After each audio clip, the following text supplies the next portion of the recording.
আর class 10-এর একটা গুরুত্বপূর্ণ খুব কোশ্চেন, যেটা পরীক্ষায় তোমাদের খুব আসে, যে শিশির ও কুয়াশা অধঃক্ষেপণ নয় কেন? কারণ দেখো, শিশির ও কুয়াশার মধ্যে আমরা জলবিন্দু দেখতে পাই, তাহলে অধঃক্ষেপণও তো সেই জলকণা আমরা দেখতে পাই, সে বৃষ্টি আকারে হোক তুষাররূপে হোক, তাহলে শিশির বা কুয়াশা কেন অধঃক্ষেপণের শ্রেণীবিভাগের মধ্যে পড়ে না? আসলে দেখো, অধঃক্ষেপণ যেহেতু বৃষ্টিপাতকে বা তুষারপাতকে বোঝানো হয়, এটা কিসের জন্য? যে সূর্যতাপে জল বাষ্প হয়ে উপরের দিকে ওঠে, সেখানে ঘনীভূত হয়ে সেটা বৃষ্টিরূপে বা তুষারপাত রূপে নিচে নেমে আসে। কিন্তু শিশির বা কুয়াশা কোনোটাই তো উপর থেকে নামে না।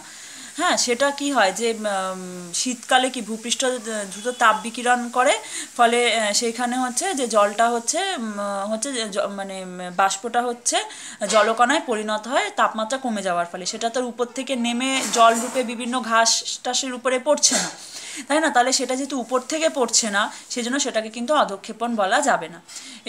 এখানে নোটটা তোমরা লিখে নাও যে অধঃক্ষেপণে জলীয় বাষ্পপূর্ণ ঊর্ধ্বগামী বায়ু অতিরিক্ত শীতলতার কারণে ঘনীভূত হয় জলকণা ও তুষারকণায় পরিণত হয়ে ভারী হলে মাধ্যাকর্ষণ শক্তির টানে জল বা তুষার বিন্দু রূপে ভূপৃষ্ঠে নেমে আসে। কিন্তু শিশির ও কুয়াশা কোনোটাই ঊর্ধ্বগামী বায়ুর দ্বারা সৃষ্টি হয় না।